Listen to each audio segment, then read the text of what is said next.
शिरसा देवं गौरीपुत्रं विनायकम् भक्तवासं स्मरे नित्य मयुकामार्थसिद्धये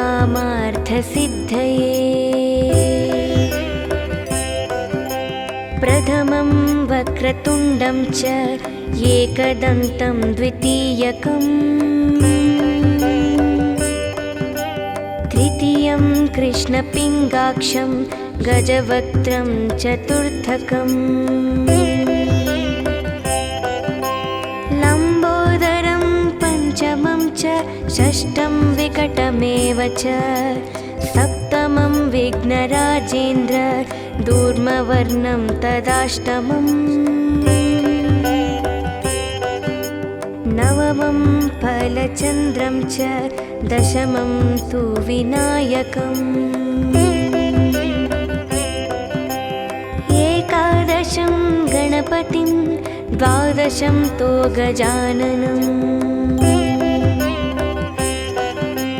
द्वादशेतानि नामानि त्रिसन्ध्यं यः पठे नरः नाचा विघ्नभयं तस्य सर्वसिद्धिकरं ध्रुवम् विद्यार्थी लभते विद्यां धनार्थी लभते धनं पुत्रार्थी लभते पुत्रं मोक्षार्थी लभते गतिम्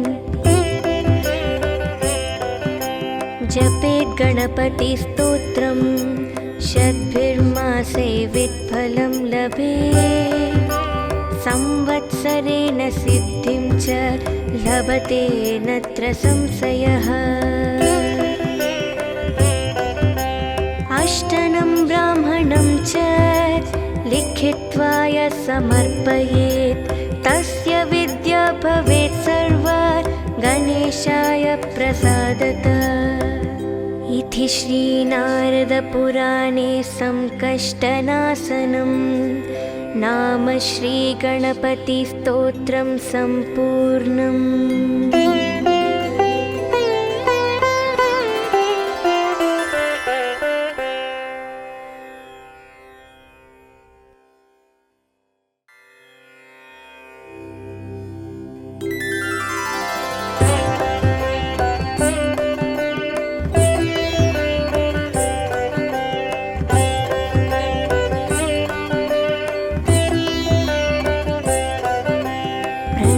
शिरसा देवं गौरीपुत्रं विनायकम्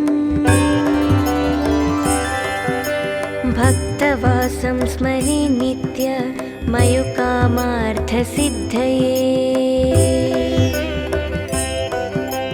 प्रथमं वक्रतुण्डं च एकदन्तं द्वितीयकम् तृतीयं कृष्णपिङ्गाक्षं गजवक्त्रं चतुर्थकम्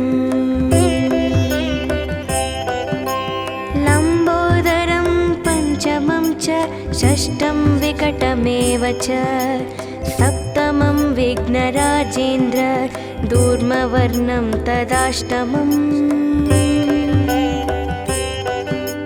नवमं फलचन्द्रं च दशमं तु विनायकम् एकादशं गणपतिं द्वादशं तु गजाननम् द्वादशेतानि नामानि त्रिसन्ध्यं यः पठे नरः नाचा विघ्नभयं तस्य सर्वसिद्धिकरं ध्रुवम् विद्यार्थी लभते विद्यां धनार्थी लभते धनं पुत्रार्थी लभते पुत्रं मोक्षार्थी लभते गतिम् जपेत् गणपतिस्तोत्रं शतभिर्मासे वित्फलं लभेत् संवत्सरेण सिद्धिं च लभते नत्र संशयः अष्टनं ब्राह्मणं च लिखित्वा य समर्पयेत् तस्य विद्या भवेत् सर्वा गणेशाय प्रसादतः। इति श्रीनारदपुराणे संकष्टनाशनं नाम श्रीगणपतिस्तोत्रं सम्पूर्णम्।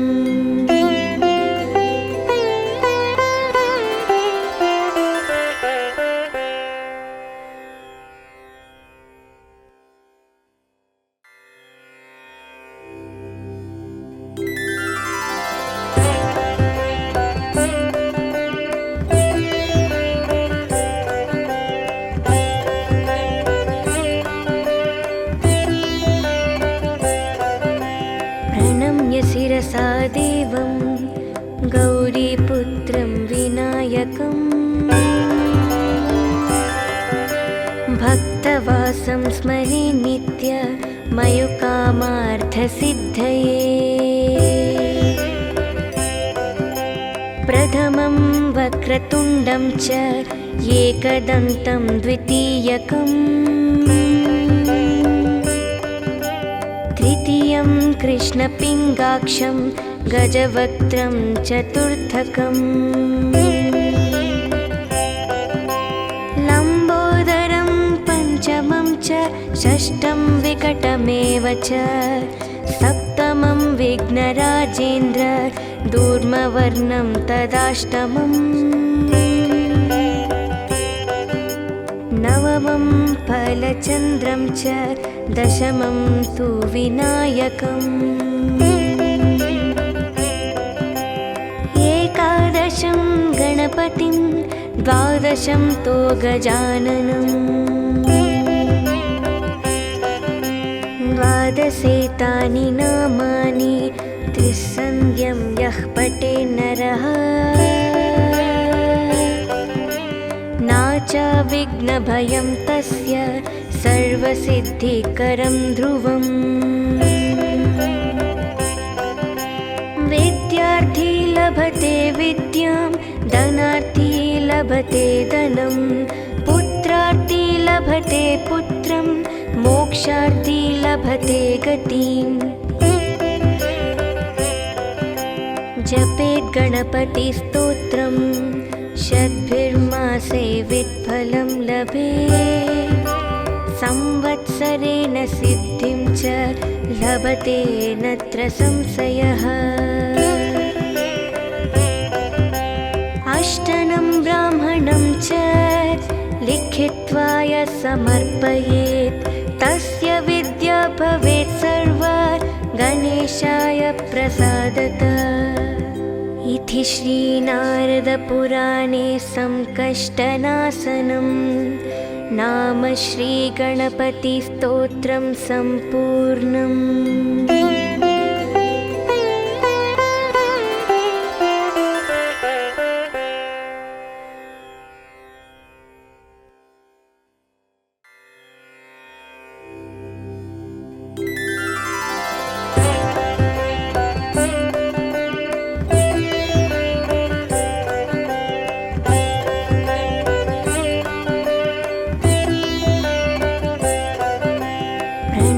शिरसा देवं गौरीपुत्रं विनायकम् भक्तवासं स्मरे नित्य मयुकामार्थसिद्धये। प्रथमं वक्रतुण्डं च एकदन्तं द्वितीयकम् तृतीयं कृष्णपिङ्गाक्षं गजवक्त्रं चतुर्थकम् लम्बोदरं पञ्चमं च षष्ठं विकटमेव च सप्तमं विघ्नराजेन्द्र दूर्मवर्णं तदाष्टमम् नवमं फलचन्द्रं च दशमं तु विनायकम् एकादशं गणपतिं द्वादशं तु गजाननम् द्वादशेतानि नामानि त्रिसन्ध्यं यः पठे नरः नाचाविघ्नभयं तस्य सर्वसिद्धिकरं ध्रुवम् विद्यार्थी लभते विद्यां धनार्थी लभते धनं पुत्रार्थी लभते पुत्रं मोक्षार्थी लभते गतिम् जपेत् गणपतिस्तोत्रं शतभिर्मासे वित्फलं लभेत् संवत्सरेण सिद्धिं च लभते नत्र संशयः अष्टनं ब्राह्मणं च लिखित्वा यः समर्पयेत् तस्य विद्या भवेत् सर्वा गणेशाय प्रसादतः इति श्रीनारदपुराणे संकष्टनाशनं नाम श्रीगणपतिस्तोत्रं सम्पूर्णम्।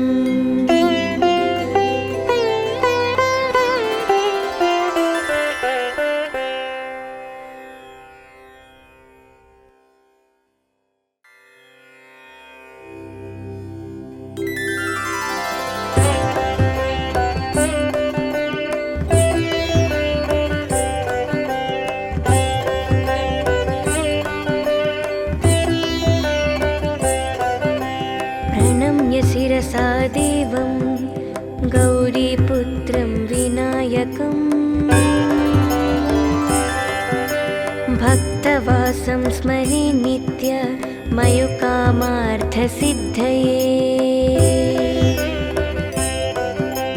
प्रथमं वक्रतुण्डं च एकदन्तं द्वितीयकम्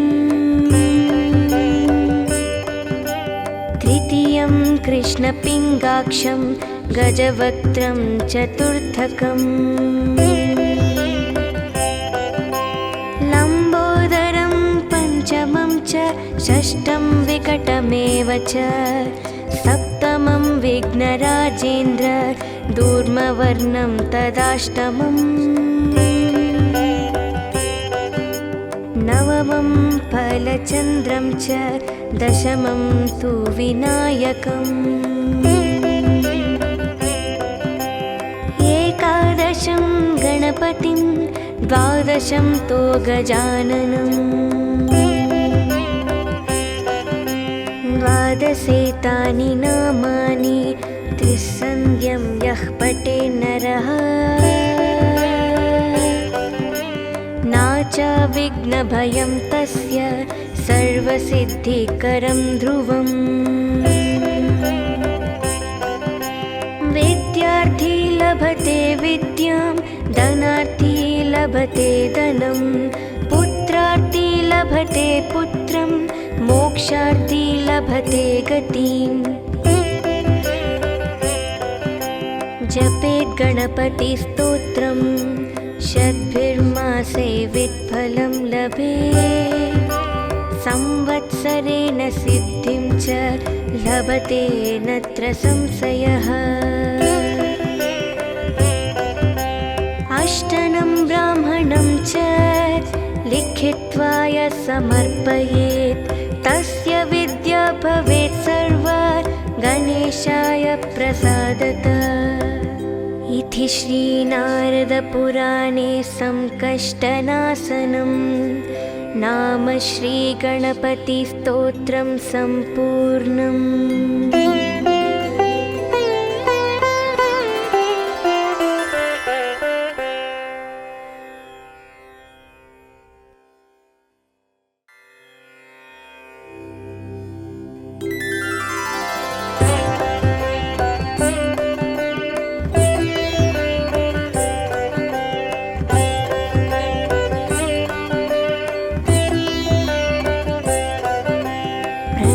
शिरसा देवं गौरीपुत्रं विनायकम्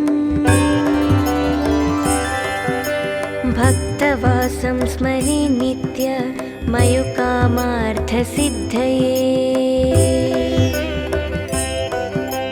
प्रथमं वक्रतुण्डं च एकदन्तं द्वितीयकम् तृतीयं कृष्णपिङ्गाक्षं गजवक्त्रं चतुर्थकम् लम्बोदरं पञ्चमं च षष्ठं विकटमेव च सप्तमं विघ्नराजेन्द्र दूर्मवर्णं तदाष्टमम् नवमं फलचन्द्रं च दशमं तु विनायकम् एकादशं गणपतिं द्वादशं तु गजाननम् द्वादशेतानि नामानि त्रिसन्ध्यं यः पठे नरः नाचा विघ्नभयं तस्य सर्वसिद्धिकरं ध्रुवम् विद्यार्थी लभते विद्यां धनार्थी लभते धनं पुत्रार्थी लभते पुत्रं मोक्षार्थी लभते गतिम् जपेत् गणपतिस्तोत्रं षड्भिर्मासे वित्फलं लभेत् संवत्सरेण सिद्धिं च लभते नत्र संशयः अष्टनं ब्राह्मणं च लिखित्वा यः समर्पयेत् तस्य विद्या भवेत् सर्वा गणेशाय प्रसादतः इति श्रीनारदपुराणे संकष्टनाशनं नाम श्रीगणपतिस्तोत्रं सम्पूर्णम्।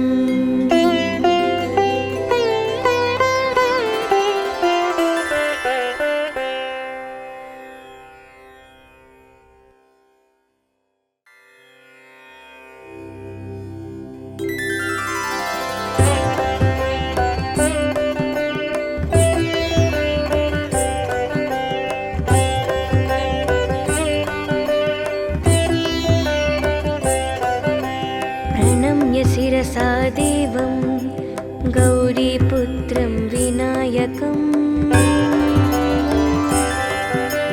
भक्तवासं स्मरे नित्य मयुकामार्थसिद्धये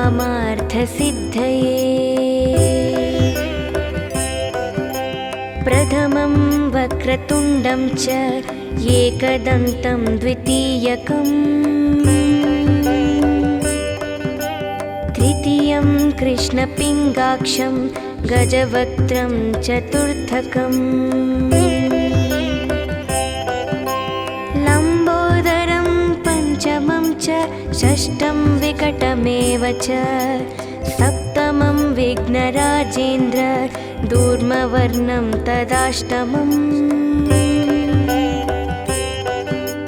नवमं फलचन्द्रं च दशमं तु विनायकम् एकादशं गणपतिं द्वादशं तु गजाननम् द्वादशेतानि नामानि त्रिसन्ध्यं यः पठे नरः नाचा विघ्नभयं तस्य सर्वसिद्धिकरं ध्रुवम् विद्यार्थी लभते विद्यां धनार्थी लभते धनं पुत्रार्थी लभते पुत्रं मोक्षार्थी लभते गतिम् जपेत् गणपतिस्तोत्रं षड्भिर्मासे वित्फलं लभेत् संवत्सरेण सिद्धिं च लभते नत्र संशयः अष्टनं ब्राह्मणं च लिखित्वा यः समर्पयेत् तस्य विद्या भवेत् सर्वा गणेशाय प्रसादतः इति श्रीनारदपुराणे संकष्टनाशनं नाम श्रीगणपतिस्तोत्रं सम्पूर्णम्।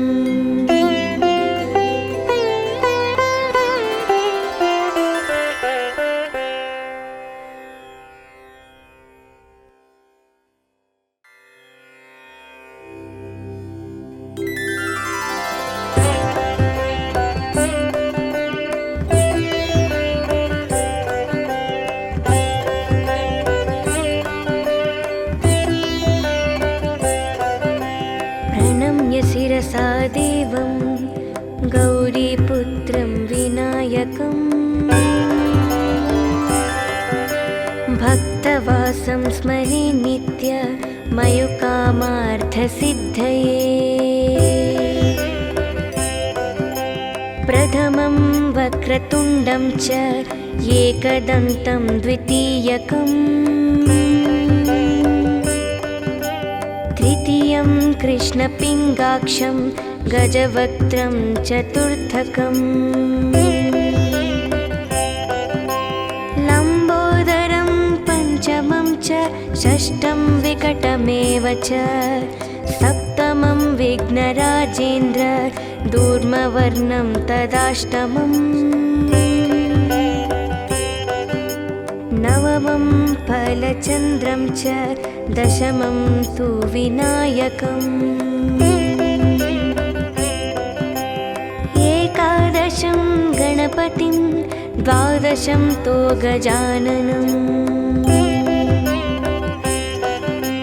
द्वादशेतानि नामानि त्रिसन्ध्यं यः पठे नरः नाच विघ्नभयं तस्य सर्वसिद्धिकरं ध्रुवम्। विद्यार्थी लभते विद्यां धनार्थी लभते धनं पुत्रार्थी लभते पुत्रं मोक्षार्थी लभते गतिम्। जपेत् गणपतिस्तोत्रं षड्भिर्मासे वित्फलं लभेत् संवत्सरेण सिद्धिं च लभते नत्र संशयः। अष्टनं ब्राह्मणं च लिखित्वा यः समर्पयेत् तस्य विद्या भवेत् सर्वा गणेशाय प्रसादतः। इति श्रीनारदपुराणे संकष्टनाशनं नाम श्रीगणपतिस्तोत्रं सम्पूर्णम्।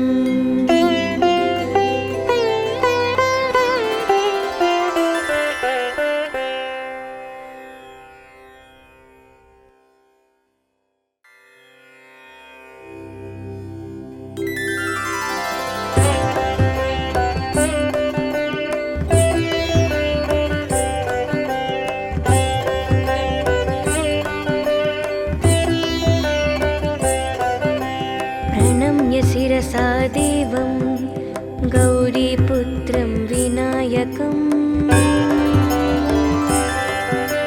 भक्तवासं स्मरे नित्य मयुकामार्थसिद्धये। प्रथमं वक्रतुण्डं च एकदन्तं द्वितीयकम् तृतीयं कृष्णपिङ्गाक्षं गजवक्त्रं चतुर्थकम् लम्बोदरं पञ्चमं च षष्ठं विकटमेव च सप्तमं विघ्नराजेन्द्र दूर्मवर्णं तदाष्टमम् नवमं फलचन्द्रं च दशमं तु विनायकम् एकादशं गणपतिं द्वादशं तु गजाननम् द्वादशेतानि नामानि त्रिसन्ध्यं यः पठे नरः नाच विघ्नभयं तस्य सर्वसिद्धिकरं ध्रुवम्।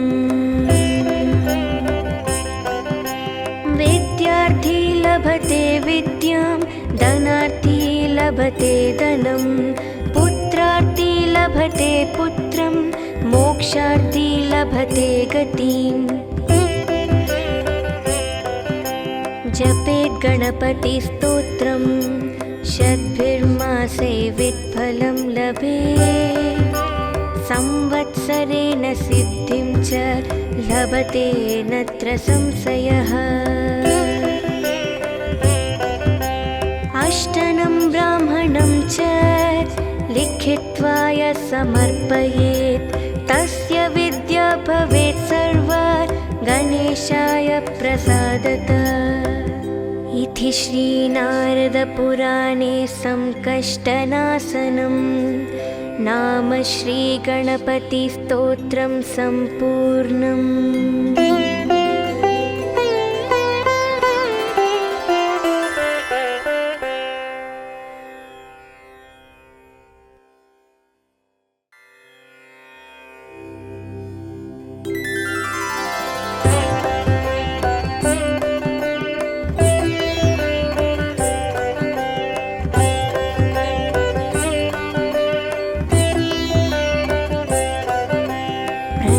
शिरसा देवं गौरीपुत्रं विनायकम्, भक्तवासं स्मरे नित्य मयुकामार्थसिद्धये।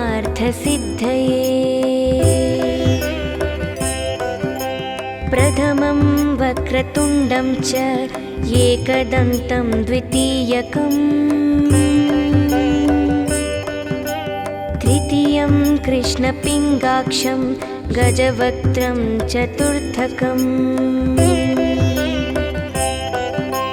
लम्बोदरं पञ्चमं च षष्ठं विकटमेव च, सप्तमं विघ्नराजेन्द्र दूर्मवर्णं तदाष्टमम्, नवमं फलचन्द्रं च दशमं तु विनायकम्, एकादशं गणपतिं द्वादशं तु गजाननम्, द्वादशेतानि नामानि त्रिसन्ध्यं यः पठेन्नरः, नाचा विघ्नभयं तस्य सर्वसिद्धिकरं ध्रुवम्। विद्यार्थी लभते विद्यां, धनार्थी लभते धनं, पुत्रार्थी लभते पुत्रं, मोक्षार्थी लभते गतिम्। जपेत् गणपतिस्तोत्रं, शतभिर्मासे वित्फलं लभेत्, संवत्सरेण सिद्धिं च लभते नत्र संशयः। अष्टनं ब्राह्मणं च लिखित्वा यः समर्पयेत्, तस्य विद्या भवेत् सर्वा गणेशाय प्रसादतः। इति श्रीनारदपुराणे संकष्टनाशनं नाम श्रीगणपतिस्तोत्रं सम्पूर्णम्।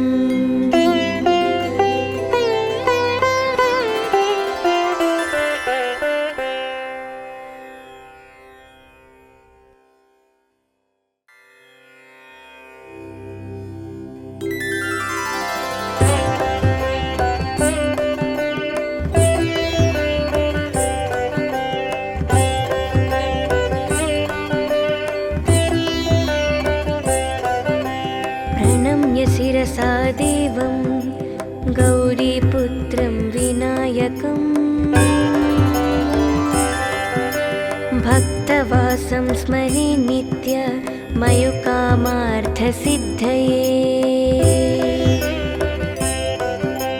प्रथमं वक्रतुण्डं च एकदन्तं द्वितीयकम्, तृतीयं कृष्णपिङ्गाक्षं गजवक्त्रं चतुर्थकम्,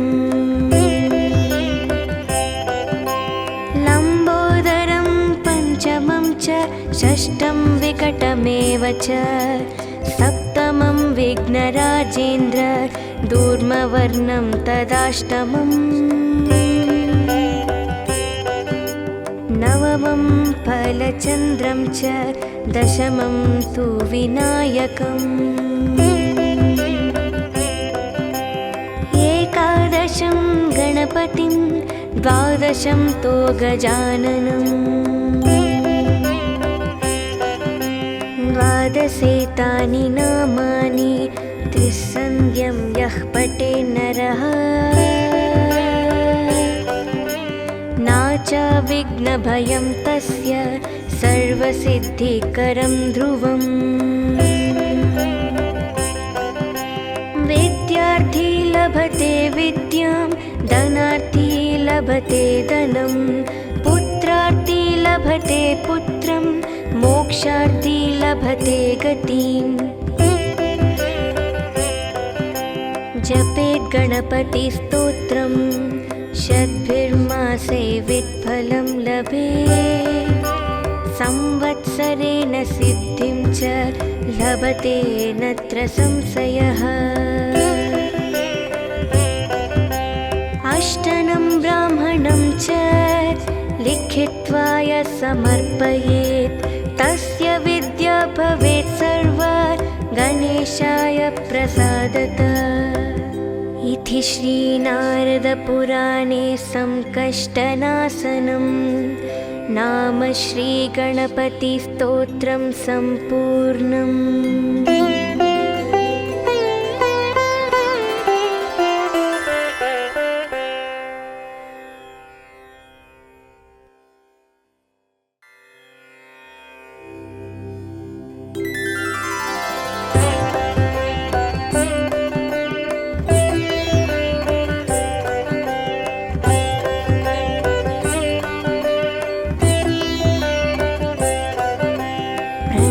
शिरसा देवं गौरीपुत्रं विनायकम्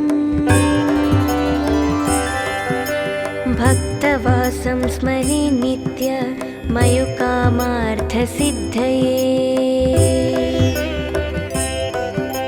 प्रथमं वक्रतुण्डं च एकदन्तं द्वितीयकम् तृतीयं कृष्णपिङ्गाक्षं गजवक्त्रं चतुर्थकम् लम्बोदरं पञ्चमं च षष्ठं विकटमेव च सप्तमं विघ्नराजेन्द्र दूर्मवर्णं तदाष्टमम् नवमं फलचन्द्रं च दशमं तु विनायकम् एकादशं गणपतिं द्वादशं तु गजाननम् द्वादशेतानि नामानि त्रिसन्ध्यं यः पठे नरः नाचा विघ्नभयं तस्य सर्वसिद्धिकरं ध्रुवम्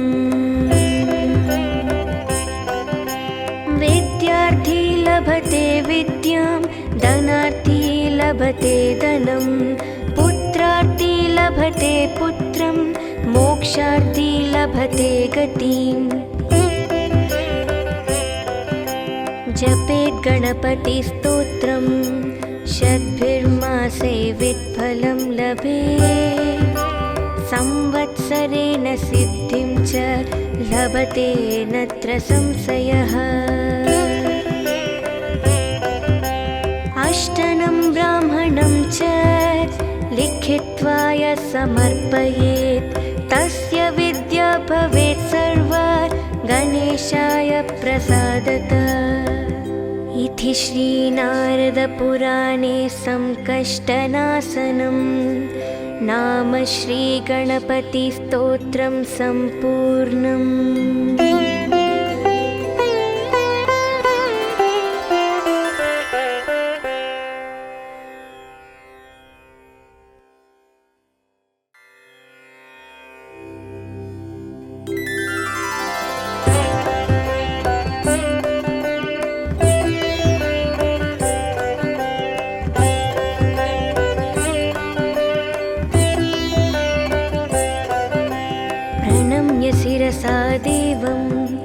गौरीपुत्रं विनायकम्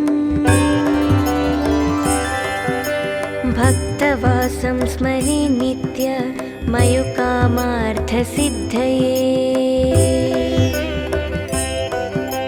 प्रथमं वक्रतुण्डं च एकदन्तं द्वितीयकम् तृतीयं कृष्णपिङ्गाक्षं गजवक्त्रं चतुर्थकम् लम्बोदरं पञ्चमं च षष्ठं विकटमेव च सप्तमं विघ्नराजेन्द्र दूर्मवर्णं तदाष्टमम् नवमं फलचन्द्रं च दशमं तु विनायकम् एकादशं गणपतिं द्वादशं तु गजाननम् द्वादशेतानि नामानि त्रिसन्ध्यं यः पठे नरः नाचा विघ्नभयं तस्य सर्वसिद्धिकरं ध्रुवम् विद्यार्थी लभते विद्यां धनार्थी लभते धनं पुत्रार्थी लभते पुत्रं मोक्षार्थी लभते गतिम् जपेत् गणपतिस्तोत्रं शतभिर्मासे वित्फलं लभेत् संवत्सरेण सिद्धिं च लभते नत्र संशयः अष्टनं ब्राह्मणं च लिखित्वा यः समर्पयेत् तस्य विद्या भवेत् सर्वा गणेशाय प्रसादतः इति श्रीनारदपुराणे संकष्टनाशनं नाम श्रीगणपतिस्तोत्रं सम्पूर्णम्।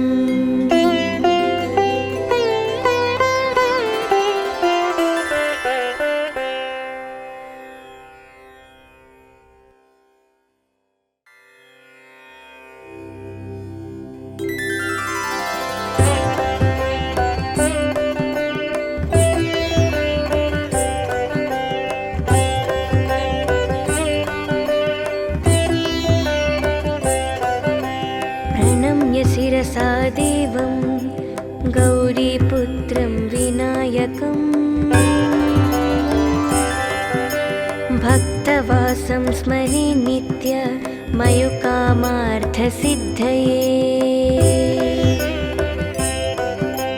प्रथमं वक्रतुण्डं च एकदन्तं द्वितीयकम् तृतीयं कृष्णपिङ्गाक्षं गजवक्त्रं चतुर्थकम् लम्बोदरं पञ्चमं च षष्ठं विकटमेव च सप्तमं विघ्नराजेन्द्र दूर्मवर्णं तदाष्टमम् नवमं फलचन्द्रं च दशमं तु विनायकम् एकादशं गणपतिं द्वादशं तु गजाननम् द्वादशेतानि नामानि त्रिसन्ध्यं यः पठे नरः नाचा विघ्नभयं तस्य सर्वसिद्धिकरं ध्रुवम् विद्यार्थी लभते विद्यां धनार्थी लभते धनं पुत्रार्थी लभते पुत्रं मोक्षार्थी लभते गतिम् जपेत् गणपतिस्तोत्रं शतभिर्मासे वित्फलं लभेत् संवत्सरेण सिद्धिं च लभते नत्र संशयः अष्टनं ब्राह्मणं च लिखित्वा य समर्पयेत् तस्य विद्या भवेत् सर्वा गणेशाय प्रसादतः। इति श्रीनारदपुराणे संकष्टनाशनं नाम श्रीगणपतिस्तोत्रं सम्पूर्णम्।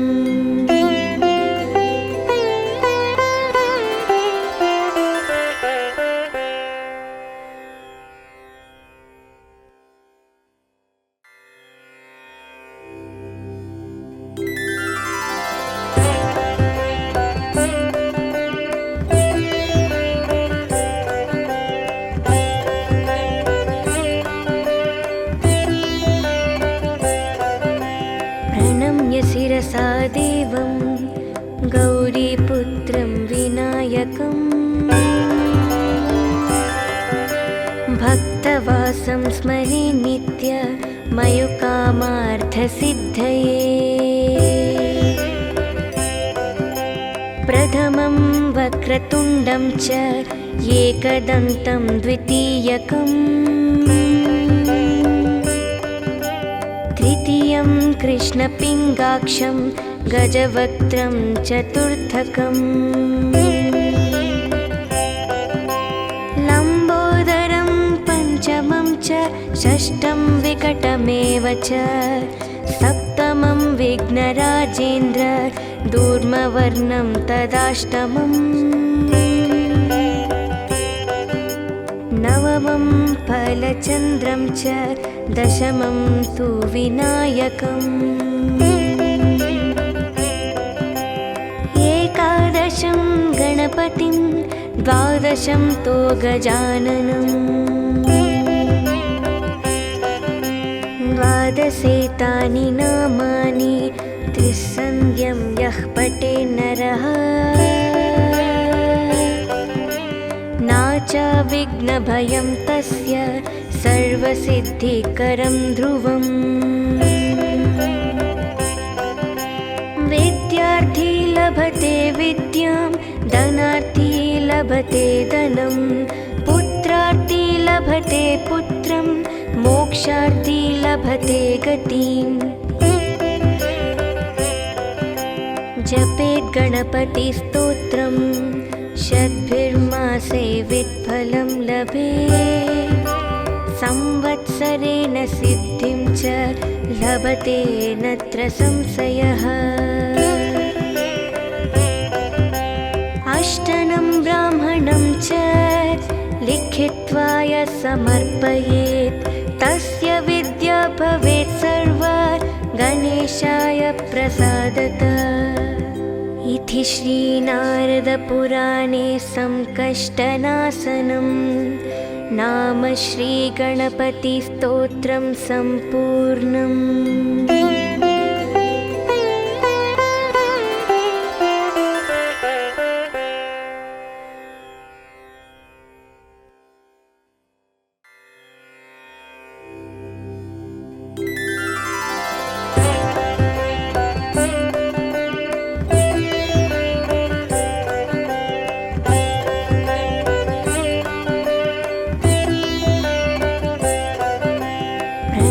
शिरसा देवं गौरीपुत्रं विनायकम् भक्तवासं स्मरे नित्य मयुकामार्थसिद्धये। प्रथमं वक्रतुण्डं च एकदन्तं द्वितीयकम् तृतीयं कृष्णपिङ्गाक्षं गजवक्त्रं चतुर्थकम् लम्बोदरं पञ्चमं च षष्ठं विकटमेव च सप्तमं विघ्नराजेन्द्र दूर्मवर्णं तदाष्टमम् नवमं फलचन्द्रं च दशमं तु विनायकम् एकादशं गणपतिं द्वादशं तु गजाननम् द्वादशेतानि नामानि त्रिसन्ध्यं यः पठे नरः नाचाविघ्नभयं तस्य सर्वसिद्धिकरं ध्रुवम् विद्यार्थी लभते विद्यां धनार्थी लभते धनं पुत्रार्थी लभते पुत्रं मोक्षार्थी लभते गतिम् जपेत् गणपतिस्तोत्रं शतभिर्मासे वित्फलं लभेत् संवत्सरेण सिद्धिं च लभते नत्र संशयः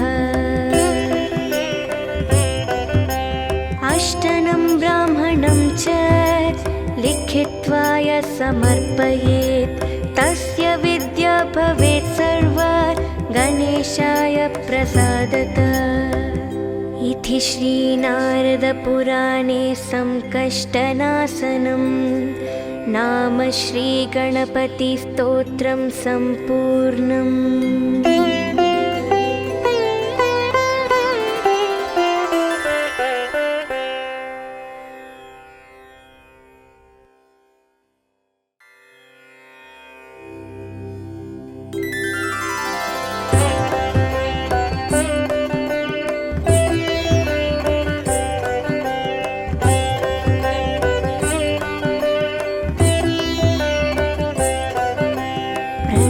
शिरसा देवं गौरीपुत्रं विनायकम् भक्तवासं स्मरे नित्य मयुकामार्थसिद्धये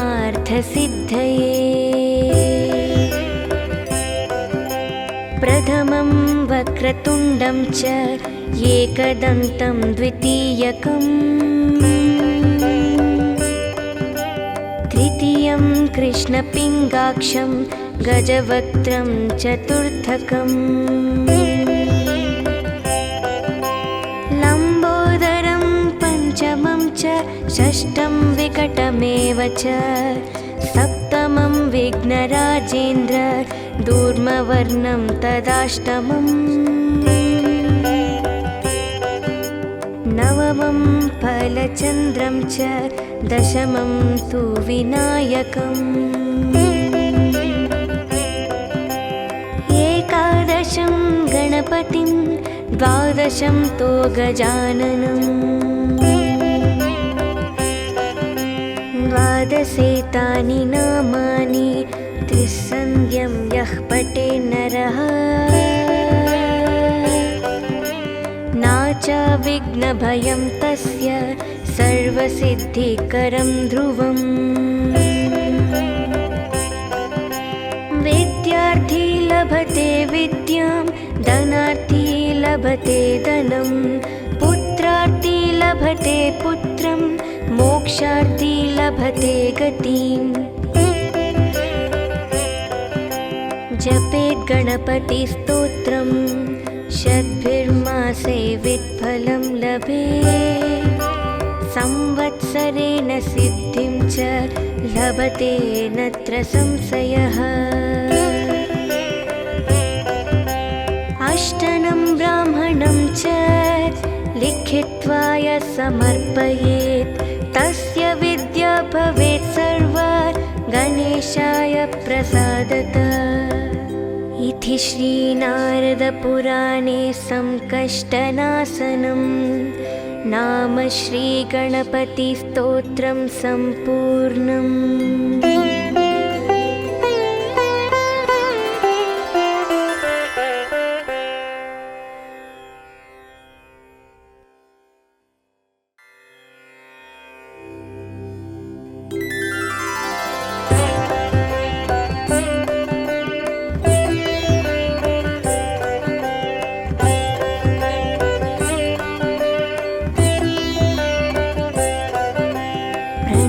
शिरसा देवं गौरीपुत्रं विनायकम् भक्तवासं स्मरे नित्य मयुकामार्थसिद्धये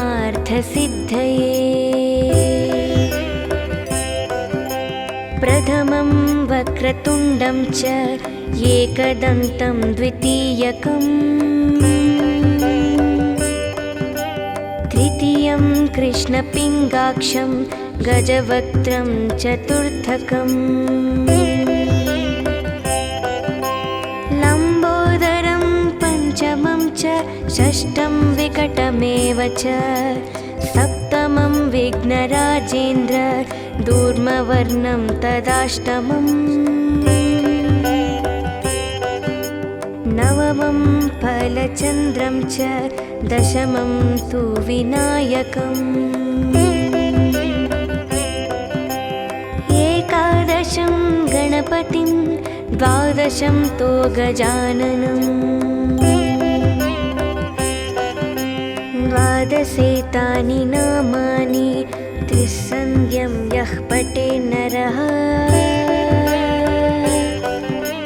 नाचा विघ्नभयं तस्य सर्वसिद्धिकरं ध्रुवम् विद्यार्थी लभते विद्यां धनार्थी लभते धनं पुत्रार्थी लभते पुत्रं मोक्षार्थी लभते गतिम् जपेत् गणपतिस्तोत्रं षड्भिर्मासे वित्फलं लभेत् संवत्सरेण सिद्धिं च लभते नत्र संशयः अष्टनं ब्राह्मणं च लिखित्वा यः समर्पयेत् तस्य विद्या भवेत् सर्वा गणेशाय प्रसादतः इति श्रीनारदपुराणे संकष्टनाशनं नाम श्रीगणपतिस्तोत्रं सम्पूर्णम्।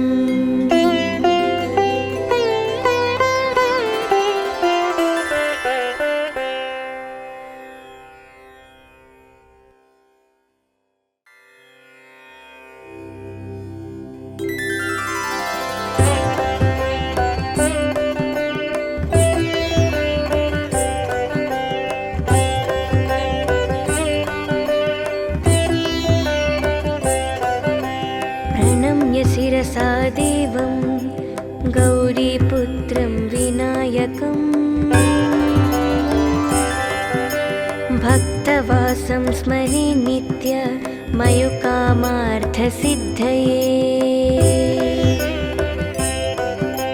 प्रथमं वक्रतुण्डं च एकदन्तं द्वितीयकम् तृतीयं कृष्णपिङ्गाक्षं गजवक्त्रं चतुर्थकम् लम्बोदरं पञ्चमं च षष्ठं विकटमेव च सप्तमं विघ्नराजेन्द्र दूर्मवर्णं तदाष्टमम् नवमं फलचन्द्रं च दशमं तु विनायकम् एकादशं गणपतिं द्वादशं तु गजाननम् द्वादशेतानि नामानि त्रिसन्ध्यं यः पठे नरः नाचा विघ्नभयं तस्य सर्वसिद्धिकरं ध्रुवम् विद्यार्थी लभते विद्यां धनार्थी लभते धनं पुत्रार्थी लभते पुत्रं मोक्षार्थी लभते गतिम् जपेत् गणपतिस्तोत्रं षड्भिर्मासे वित्फलं लभेत् संवत्सरेण सिद्धिं च लभते नत्र संशयः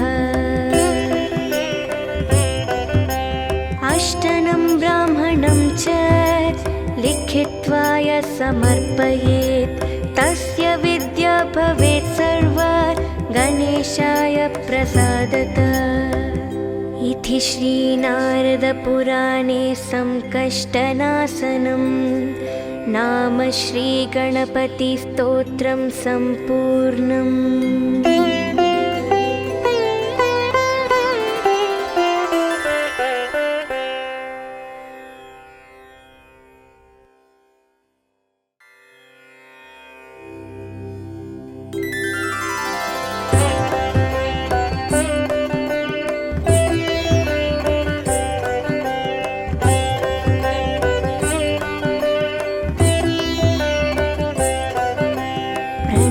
शिरसा देवं गौरीपुत्रं विनायकम्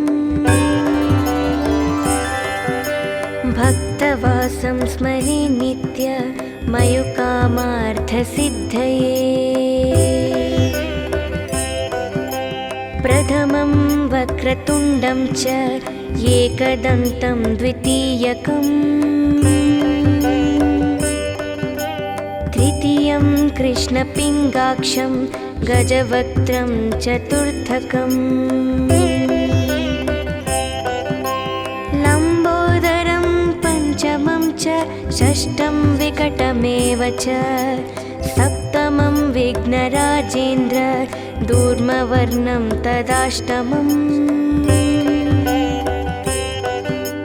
नवमं फलचन्द्रं च दशमं तु विनायकम् एकादशं गणपतिं द्वादशं तु गजाननम् द्वादशेतानि नामानि त्रिसन्ध्यं यः पठे नरः नाच विघ्नभयं तस्य सर्वसिद्धिकरं ध्रुवम्। विद्यार्थी लभते विद्यां धनार्थी लभते धनं पुत्रार्थी लभते पुत्रं मोक्षार्थी लभते गतिम्। जपेत् गणपतिस्तोत्रं षड्भिर्मासे वित्फलं लभेत् संवत्सरेण सिद्धिं च लभते नत्र संशयः।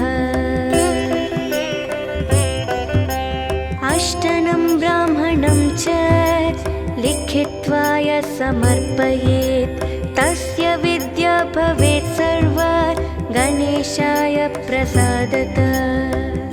इति श्रीनारदपुराणे संकष्टनाशनं नाम श्रीगणपतिस्तोत्रं सम्पूर्णम्।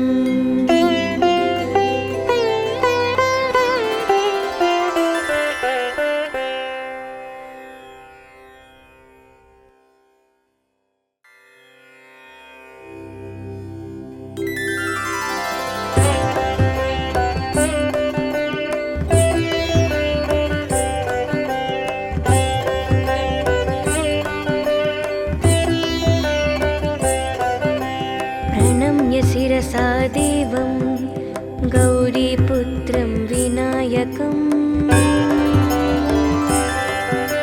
भक्तवासं स्मरे नित्य मयुकामार्थसिद्धये।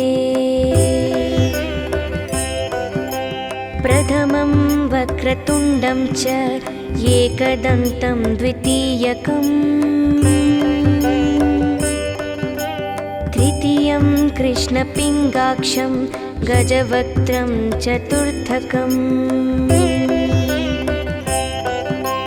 लम्बोदरं पञ्चमं च षष्ठं विकटमेव च सप्तमं विघ्नराजेन्द्र दूर्मवर्णं तदाष्टमम्